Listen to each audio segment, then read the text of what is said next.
बिस्मिल्लाहिर्रहमानिर्रहीम। शुरू करता हूँ अल्लाह के पाक नाम से जो बड़ा मेहरबान नहायत रहने वाला है। देखती आंखों और सुनते कानों को अस्सलाम वालेकुम। बहनों, भाइयों और बुजुर्गों और दोस्तों, आज की हम इस इस्लामी मालूमाती और बसीरत से भरपूर वीडियो में हम मराकश के जंगजू अदरीस अव्वल की स्वाने याद पेश कर रहे हैं, जो अपनी बहादुरी और तजर्बेती सालियत के लिए मशहूर है। मुकम्मल वीडियो को देखें, इनकी जिंदगी के अहम लम्हात को जानें। इनके इक़्तिदार में आने से लेकर मराकश के माशरे पर इसकी मुस्तक़बिल असर और रसूख तक ये तहरीकी कौम की तारीख और शराफत में इनकी शराफत की अहमियत को उजागर करती है। दोस्तों, बहनों, भाइयों और बुजुर्गों, इब्ने अब्दुल्ला, जिसे अदरीस बुजुर्ग के नाम से भी जाना जाता है, अदरीस वन है, एक हसनी था और शुमाली मराकश के एक हिस्से में अदरीस खानदान का बानी था, जो फतह की लड़ाई के नतीजे में हज्जाज से फरार होने के बाद आया था। इसने 788 से 791 तक हुकूमत की। इसे इस खानदान के बानी का सहरा दिया जाता है, जिसने मराकश की रियासत कायम की और इसे मराकश का बानी कहा जाता है। अदरीस हसन के पड़पोते थे, जो हजरत फातिमा ज़हरा और हजरत अली के बेटे और इस्लामी पैगंबर मोहम्मद सल्लल्लाहु अलैहि वसल्लम के पोते थे। वो अरब में पैदा हुए और परवरिश पाई। इसके सौतेले भाई मोहम्मद अल नफस अल ज़किया और इब्राहिम के अब्बासियों ने एक इसकाते बगावत के दौरान कत्ल कर दिया था। इसके भाई यहिया ने देलाम में बगावत की, लेकिन इसे हथियार डालने पर मजबूर कर दिया गया था। इसके बाद खलीफा हारून और रशीद ने इन्हें सताया और बार बार कैद किया था। अदरीस ने खुद यहिया के साथ अल हुसैन इब्ने अली अल अब्बाद के मतहत 786 में एक और अली बगावत में हिस्सा लिया था। फख की जंग में बगावत की शिकस्त के बाद वो फरार हो गया और मिस्र जाने से पहले रूपोश रहा। खलीफा पोस्टल सिस्टम के मुकामी सरबराह वेज की मदद से वो मिस्र छोड़कर मगरब पहुंचने में कामयाब हो गया। 799 में वो रोमन वैल्यू बैलिस के मुकाम बुलाई जाने से पहले तांगीर पहुंचा।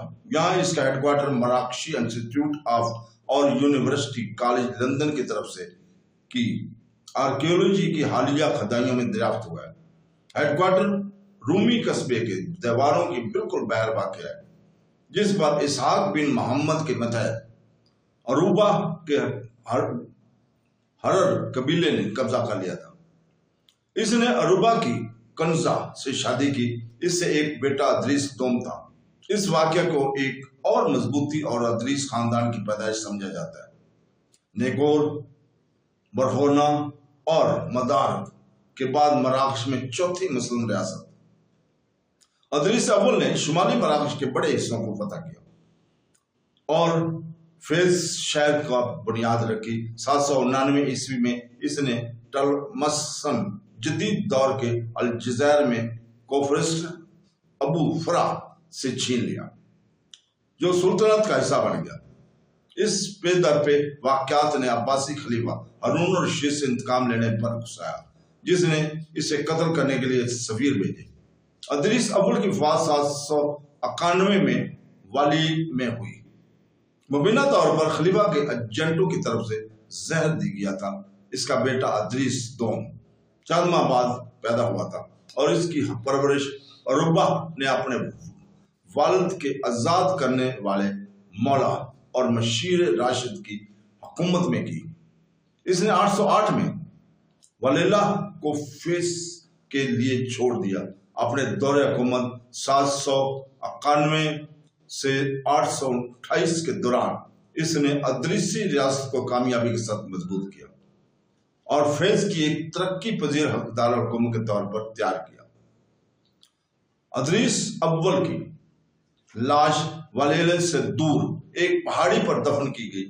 इसके मकबरे की जगह एक गांव में फैली, जिसे मुलाय अदरीस जरबोन कहा जाता है। एक जाविया मजहबी कम्प्लेक्स जो इनके मकबरे के इर्द गिर्द मरकूज है, सदियों के दौरान यहाँ तैयार हुआ और आज भी मराकश में एक अहम मजहबी मुकाम کہا جاتا ہے۔